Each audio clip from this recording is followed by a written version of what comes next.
ഇന്ന് നമ്മൾ ഡിസ്കസ് ചെയ്യുന്ന ടോപ്പിക്ക് ലീഗൽ മെട്രോളജി ആക്ട് 2009 ആണ്. സെഷൻ 17 ഡീൽ ചെയ്യുന്നത് നിർമ്മാതാക്കൾ, റിപ്പയേഴ്സ്, ഡീലേഴ്സ് എന്നിവർ നിർബന്ധമായിട്ടും രേഖകളും രജിസ്റ്ററും സൂക്ഷിക്കണം. അതുപോലെ തന്നെ പരിശോധനേൻ്റെ സമയത്ത് അത് ഉദ്യോഗസ്ഥരുടെ മുമ്പിൽ ഹാജരാക്കുകയും വേണം. അടുത്തത് സെക്ഷൻ 18 ആണ്. അത് പറയുന്നത് ഡിക്ലറേഷൻ ഓൺ പ്രീ പാക്കേജ്ഡ് കമ്മോഡിറ്റിയാണ്. അതായത് ഒരു വസ്തുവിൻ്റെ അതിൻ്റെ അളവ്, MRP, നിർമ്മാതാവിൻ്റെ വിവരങ്ങൾ എന്നിവ നിർബന്ധമായിട്ടും അതിൽ രേഖപ്പെടുത്തിയിരിക്കണം. സെക്ഷൻ 22 ഡീൽ ചെയ്യുന്നത് അപ്രൂവൽ ഓഫ് മോഡലാണ്. അതായത് വെയ്റ്റ് ആൻഡ് മെഷേഴ്സിൻ്റെ നിർമ്മാണത്തിനും ഉപയോഗത്തിനും മുമ്പ് കേന്ദ്ര സർക്കാരിൻ്റെ അംഗീകാരം ആവശ്യമാണ്. അടുത്തത് സെക്ഷൻ 24 ആണ്. Verification and stamping of weight of measures ആണ്. ഈ പറയുന്ന വെയ്റ്റ് ആൻഡ് മെഷേഴ്സ് അത് നിയമപ്രകാരം പരിശോധനകൾ കഴിഞ്ഞതിനു ശേഷം അതിൽ ഔദ്യോഗിക മുദ്ര പതിപ്പിച്ചതിന് ശേഷം മാത്രമേ ഉപയോഗിക്കാൻ പാടുള്ളൂ. സെഷൻ 31 ഡീൽ ചെയ്യുന്നത് penalty four non production of documents ആണ്. നമ്മൾ നേരത്തെ പറഞ്ഞില്ലേ, കുറച്ച് രജിസ്റ്ററുകൾ അതുപോലെ രേഖകളൊക്കെ നമ്മൾ സൂക്ഷിക്കണമെന്ന്. ഇവ ഹാജരാക്കാൻ പറയുമ്പോൾ നമ്മൾ അതത് ഉദ്യോഗസ്ഥരുടെ മുമ്പിൽ ഹാജരാക്കണം. അത് ഒരു രീതിയിലും, അതായത് വിത്തൗട്ട് റീസണബിൾ എക്സ്ക്യൂസസിലാണ് അത് നമ്മൾ ഹാജരാക്കാതിരുന്നാൽ നമ്മൾ 5000 രൂപ പിഴ അടയ്ക്കണം ആദ്യ തവണ. അത് വീണ്ടും ഈ ശിക്ഷ നമ്മൾ തുടർന്നുകൊണ്ടിരിക്കുകയാണെങ്കിൽ അത് പിന്നീട് 1 വർഷം വരെ നമുക്ക് തടവും കൂടെ പിഴയും ലഭിക്കാൻ ചാൻസ് ഉണ്ട്. സെഷൻ 22 എന്ന് പറയുന്നത് penalty for alteration of weight and measures ആണ്. അതായത് നമ്മൾ reference standard, secondary standard, working standard അങ്ങനെ ഏതെങ്കിലും വെയ്റ്റ് ആൻഡ് മെഷേഴ്സിൽ മാറ്റം വരുത്തുകയോ, അതായത് എന്തെങ്കിലും തരത്തിലൊരു കൃത്രിമത്വം കാണിക്കുക, അതായത് അതിൻ്റെ അളവ് കൂട്ടാം, കുറയ്ക്കാം, ഇങ്ങനെയൊക്കെ ചെയ്യുമ്പോൾ ഉള്ള ശിക്ഷയാണ് പറയുന്നത്. ആദ്യ തവണയാണെങ്കിൽ 50,000 രൂപ വരെയാണ് പിഴ. വീണ്ടും ഇത് തുടരുകയാണെങ്കിൽ കുറഞ്ഞത് 6 മാസവും പരമാവധി 1 വർഷം വരെയായിരിക്കും തടവ്. അതും അല്ലെങ്കിൽ പിഴയും രണ്ടും കൂടി ഒരുമിച്ചും അനുഭവിക്കും.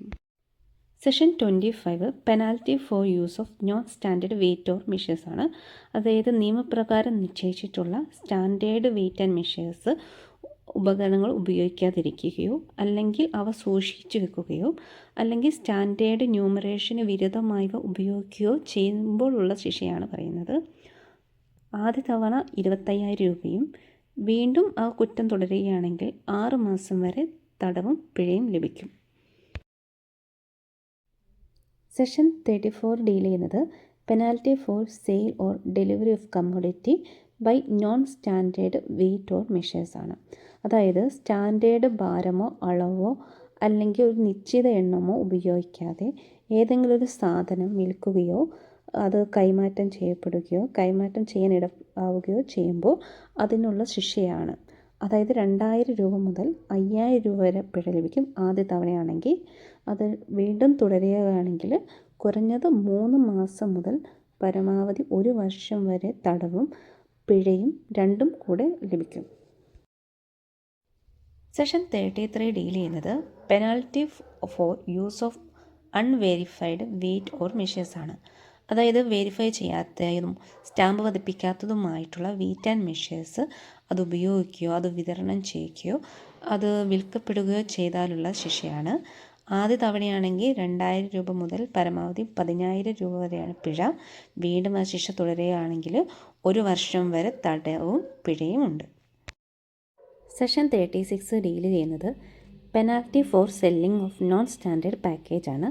അതായത് നിയമപ്രകാരം പാക്കറ്റിൽ രേഖപ്പെടുത്തേണ്ട ഡിക്ലറേഷനൊന്നും ഇല്ലാത്ത പ്രീ പാക്കേജ് കമ്മോഡിറ്റി നിർമ്മിക്കുകയോ അത് പാക്ക് ചെയ്യുകയോ അത് ഇറക്കുമതി ചെയ്യുകയോ വിൽക്കുകയോ വിതരണം ചെയ്യുകയോ അത് കൈമാറ്റം ചെയ്യപ്പെടുകയോ വിൽപ്പനയ്ക്ക് വേണ്ടി പ്രദർശിപ്പിക്കുകയോ ചെയ്യുകയാണെങ്കിൽ ഉള്ള ശിക്ഷയാണ്. അതായത് 25,000 രൂപ വരെയാണ് ആദ്യ തവണ. രണ്ടാം തവണയാകുമ്പോൾ അത് 50,000 രൂപ വരെയാണ് പിഴ. പിന്നീട് തുടർന്നുള്ള കുറ്റങ്ങളാണെങ്കിൽ 50,000 മുതൽ 1,00,000 വരെയാണ് പിഴ.